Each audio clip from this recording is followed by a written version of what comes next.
kepada Malakai, mau pulang ikut ibu atau tidak.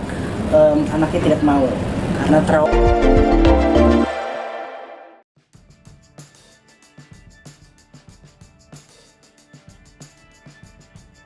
Wanda Hamidah sudah kali kedua lakukan dugaan pengerusakan rumah.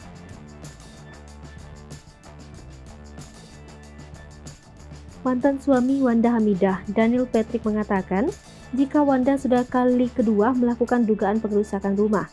Mantan kekasih Raffi Ahmad itu sebelumnya pernah melakukan hal tersebut 2 tahun silam.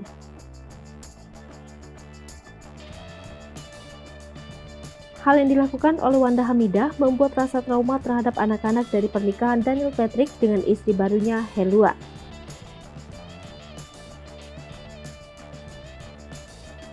Sebelumnya, Daniel Patrick melaporkan Wanda Hamidah ke Polres Depok terkait dugaan memasuki perkarangan rumah tanpa izin dan melakukan pengerusakan.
Hai pemirsa Sri Popo TV, jangan lupa komen, like, dan subscribe, serta tonton terus berita-berita terupdate lainnya ya.